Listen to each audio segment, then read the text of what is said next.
Welcome back to animation. Congratulations on finishing your weight paints and submitting your weight paints as a Maya file. This assignment as well, you're also going to submit as a Maya file, and then we're going to be ready to animate, and then we're going to start the animation process. How exciting is that? So we are going to complete the rig, and we're going to do that by making some NURB circles that will become our handles. Then we're going to change the names and kind of model them out a little bit, and then we're going to make some IK connections, and then we're going to parent everything and pull it all together. Eventually that's going to be called period underscore character rig underscore last name, and it's a Maya file. Please submit your Maya file.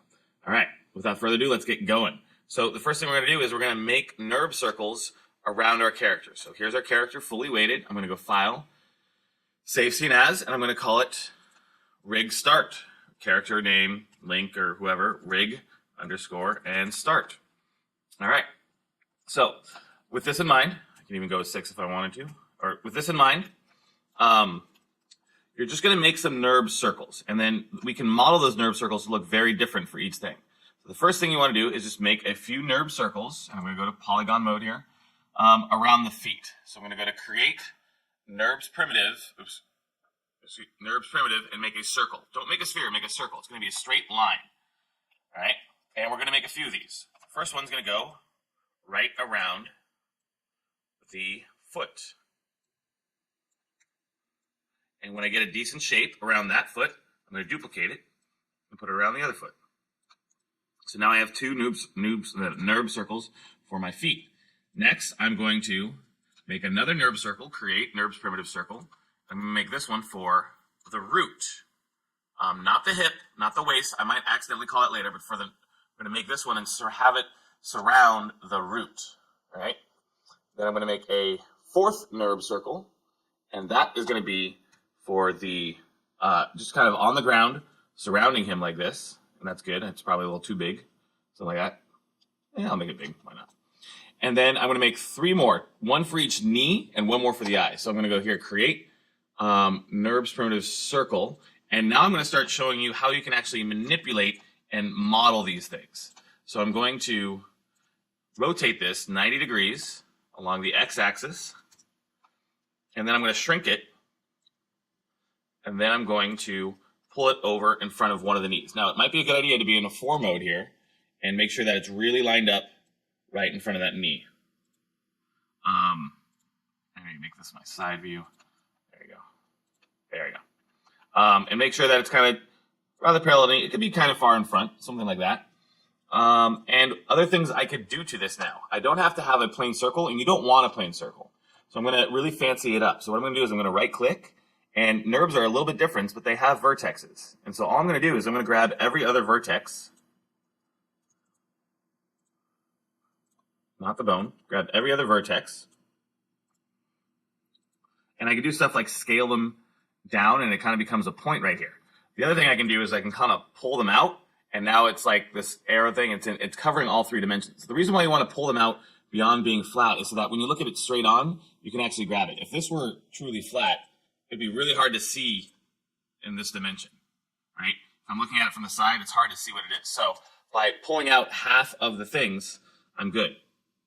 Another thing I'm going to do is I'm going to rotate it, and I'm going to go back to object mode here and give it a 45-degree rotation along the Y. Oops. I mean along the Z. I'll get that back to 0. That way it kind of looks like a little kneecap, right? Yeah. If I like this one, I'm just going to, if I like the shape of that one, I can duplicate it.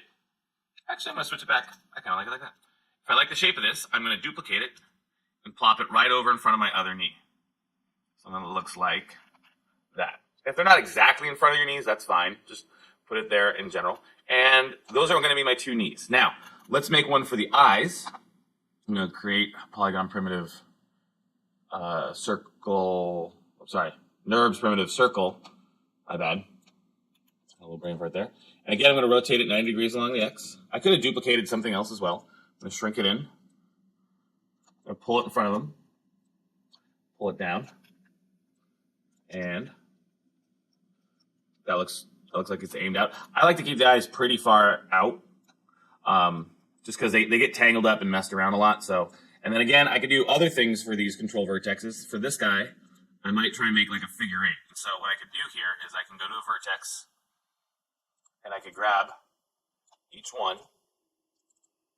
Oops. And I can scale these in and over until it becomes kind of like a flower or even one of these patterns. And then I'm going to maybe I can also, sorry. So I know his eyes are always going to look at these, and I could probably make it a little wider like that. And another thing I might want to do is, again, don't make it perfectly two-dimensional, because when you look at it straight on from the side, it's actually very hard to see if I didn't have that control on it. It looks like a speck. But if I really kind of grab each one of these vertexes, 1, 2, 3, 4, and I pull them forward, right, it kind of will cover all 3 dimensions a little bit better, and that way I know this is where he's always going to be looking with his eyes. All right. So these you don't have to, but it's a good idea to also model every little vertex. So for like his hips here, I like to kind of give it a staggering look. So I grab every other vertex again, like this, and I just like to pull them down or up, down, so that it kind of has this wave-like effect happening. And for the feet, let me grab this again. There we go. And then for the feet, I like to kind of model them like feet. So what I'll do here is I'll go to the control vertex. I'm going to pull this one up like a big toe, and maybe I'll grab all 3. I'll grab all 3 of those. And maybe pull them in a little bit. And I'm going to grab the inside of his foot right here, tuck it in, kind of making them flatter so it just kind of hovers around the feet. I'm going to leave the back curved. You could make it flat if you want. I mean, it's up to you how much you want to model these. I like that. And then I make this opposite one the inverse. Or, so I can either go through and make this one the same, or I can duplicate special. If you remember this trick, edit, duplicate special options, and I'll hit along the negative X, and I get an exact opposite. And then I can place that right here. Okay. Other things I like to do are, again, I like to drop it so I have it covering more than one dimension, and I do that by just grabbing the 2 vertexes in the middle and kind of diving it down so it looks more like a sled type shoe than anything. And I can do that again one more time. Kind of like that. Okay. And now I have these nice cool handles ready to be hooked up. Now the next thing you want to do though is you want to name them and color them. It's always a good idea to color them. It's always a good idea to name them. You don't have to do anything to this outer one. You could, but you don't have to. So to name and color them, you're going to want to go to the attribute editor, and you're going to want to grab one of these things, and it says NURB circle shape 7, and I can just call it eyes, right? And you'll notice it doesn't stay on your channel box. So you have to change these on your channel box, not your attribute editor. All right. Once I change it on my channel box, I'm going to go to my attribute editor. I jump the gun. Now it says eyes. And on the second tab here, it's going to say object display. Excuse me. Yes, object display. And then go to my drawing overrides, and I'm going to enable the override, and I'm going to give it a color. I'm going to give everything in the middle a purple or magenta tone so that it stands out a little bit and I can see it a little bit better. So the eyes and the root can have this color, the magenta color, and maybe the ground control. That way I know that they're in the center of the object. If I had more handles, I would do that. That's a general practice. I could do the ground control. You could really do whatever color you want. I would not suggest doing a green color so you don't mix it up with being selected. And I would definitely do a bright color. So some of these colors are very dim and hard to find later. So like yellow is a good idea. A yellow can stand out as well. I could also just make this magentas. I can make this any color I want. I'll just make it yellow just because I was there. Now what I also like to do, and what lots of riggers like to do, is they like to give a color for corresponding sides. Usually it's red for right, blue for left, RR for right. So this is his right foot. I can go enable the drawing override and choose the bright red. Some people like to use the dark red. I like to use the bright red. So there's the bright blue. I'll use that in a second. And the red is right there. Whatever it is, just keep it consistent. I mean, you could use, orange for left and puce for right, or whatever you want to use. As long as the knee and the foot match the same color. That's the general rule. This is like your standard looking rig setup right here. And the one thing I didn't do was I didn't name them all. So I have eyes. I'm going to go back to my channel box. I'm going to use, this one's going to be my root or cog, C-O-G, or root. This is my left knee. And this is my foot, left foot. Let's do my right foot.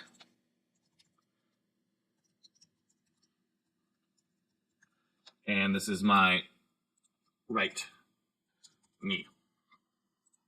The big circle on the bottom, that's going to be your ground control. All right. So keep this in mind, I am going fast, I realize this, but you can pause and do this anytime.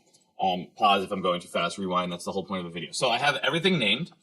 The next step is to make an IK system for your legs, and then we'll connect everything. So what I like to do for my IK system is I actually like to hide my geometry. So if I hit show and I choose polygons, my geometry has disappeared. And I'm going to make my joints a little bit bigger, so you can it'll be a little more clear as to what's going on. And here are all my joints. So the IK system allows you to grab from the bottom and kind of move things correspondingly. We're not going to do it with the hands, because the hands use what's called forward kinematics. IK stands for inverse kinematics, and they're very helpful for things that are touching the feet. You could do, in a more complicated rig, you could have the arms be an IK, and then with the switch, you turn them off. But that's another 2 weeks worth of lessons that we're just not going to cover. So what we have to do to make our IK setup is you have to make sure you're in animation mode, and you're going to go to skeleton and choose the IK handle tool option box. Now you only have to change one thing in this, and that's the RP solver. So I'm going to go to current solver. I'm going to change RP. And what I'm going to do is I'm going to go hip to ankle. So I'm going to skip the knee with my IK control. So I'm going to go hip to ankle. And what happens is I get this little chain. I get this little rotational plane up here. And what this allows me to do is it allows me to pull my foot forward and control the foot from this handle down here. Now this little hair here is called an IK handle, and it probably looks way bigger on your screen.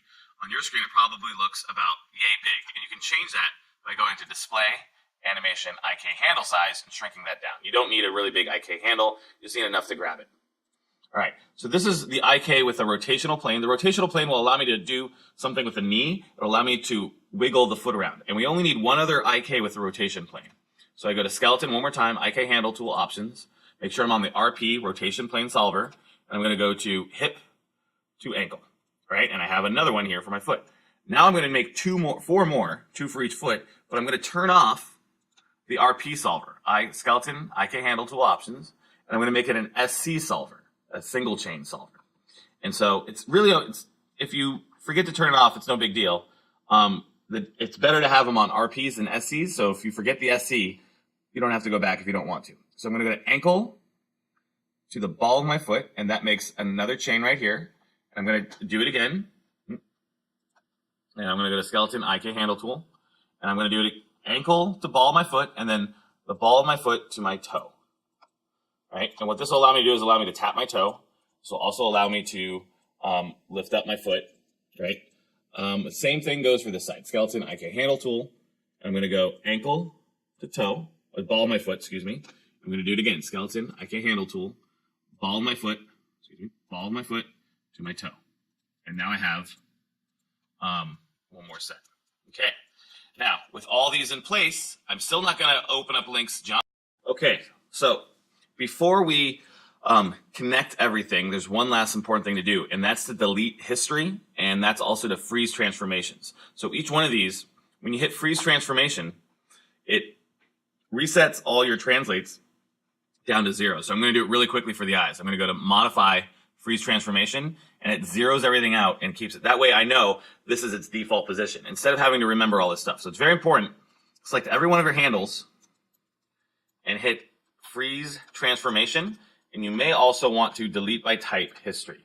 So I'm just going to do it all in one spill. I'm going to go Modify, Freeze Transformations, and then I'll do Edit, Delete by Type, History. Oops. Delete by Type, History. That way we kind of get rid of all that extra information, and it's all still there. So everything's kind of what they call zeroed out, and it's set here. All right. Next, we've got to connect things. So remember, most of these are going to be parent-child relationships, except for the knees and the eyes. And we're going to do those last because those are constraints.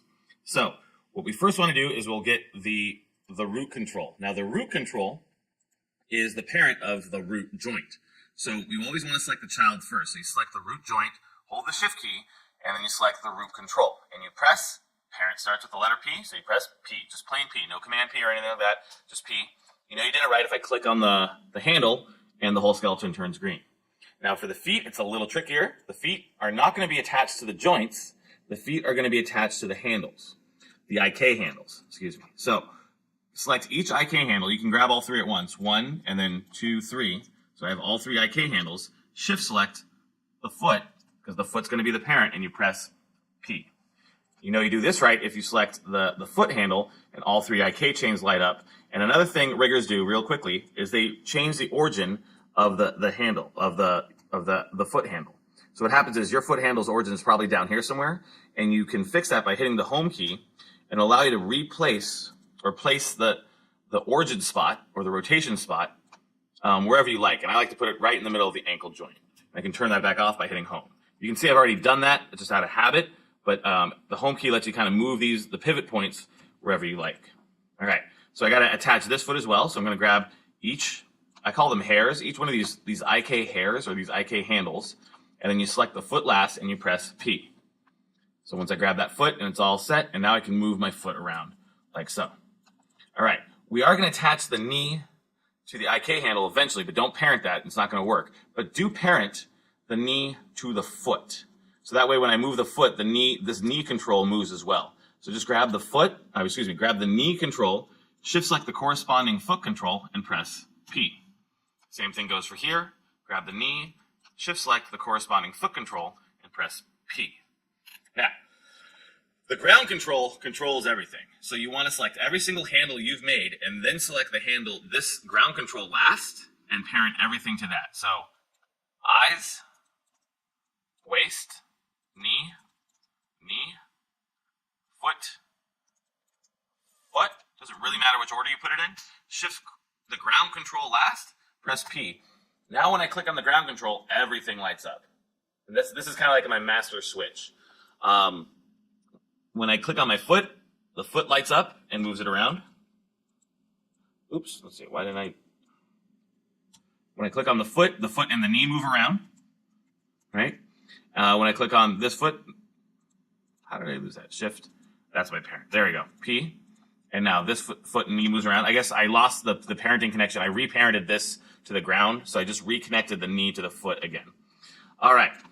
2 more things to do, and you want to see the geometry for these last 2 things that you're going to do. So we still got to have the knee do something and the eye control do something. So you're going to have to go back to your geometry. So go ahead and hit show and hit polygon. Okay, so the last 2 things to do is once you show your geometry, is you're going to want to have your eyes follow here. And you don't do that by parenting. You do something what's called a constraint. There's lots of different types of constraints. The one we're going to use for the eyeball is the aim constraint. So unlike when you're doing a simple parenting, where you select the child first, when you're doing a constraint, you actually select what they call the driver. It's essentially the same thing as a parent, but just so they don't get stuff mixed up, it's called the driver. So you want the driver, this handle, this little eye handle we made, to steer the eyeball. So I select the driver first, shift select the eyeball, and I'm going to go to constrain, aim, options. I'm going to check on maintain offset and hit add. And I'll say left eye aim constraint. I'm going to do the same thing to the right eyeball, and then we'll test it. It's more exciting when they both do it. So again, select the driver, essentially the parent, but it's the opposite order, so we call it the driver. Shift select your eyeball, constrain, aim, options, and make sure you have maintain offset checked on, and you hit add. Now, we know we did it right when we select the eyeball, and the eyes follow that handle. Isn't that cool? So you can get them to look all over the place now. You'll always look at that handle. Now, what some riggers do is they have another control, one for each eye, and you could do that. If you want him to be cross-eyed or want them to move independently, you can, but we're keeping this very simple. Okay, lastly, one more set of constraints, and that's the knee. And we want to have the knee drive this ankle hair here. And what we're going to do is it's called a rotation plane. So grab one of the knee controls, then grab the IK chain coming from the ankle. Shift select it, right? So I shift select the knee, shift select the ankle, and I go to constrain, and we want to use the pole vector, and there's not too many options, so just hit pole vector. What that does is you'll see a chain come out like this, and now that knee will follow that target wherever you want it to go. So you can do what I call the Elvis. The other one does not do that yet, so you got to do the other one, right? So select the driver, then select the ankle, and hit constrain pole vector. And you can move it around. So you know you did it right, and this is how I'm going to grade you, right? I'm going to grab your IK handle here and pull them down. Let's see how that works. Okay, I'm going to grab the whole control. Everything lights up. You can grab your eyes, move around, and your character is ready to animate. Congratulations. You have a character that is totally ready to animate. Another thing I like to do is hide those hairs a little bit, make them much smaller. I go display, animation, IK handles, and I kind of pull those down so they're teeny, teeny, tiny. And you're all set. Your character is fully rigged, ready to go. So the last thing you want to do is save as, period. So it's fifth period for us, underscore character rig, underscore last name. Please save as that, and turn it in. So Command Shift S, go to your desktop, sure, so you can find it. And you're going to call it 5 underscore character rig underscore last name. And hit save as, and you're all done. So once again, period, underscore char rig underscore last name. Thank you. I hope you had a good rigging.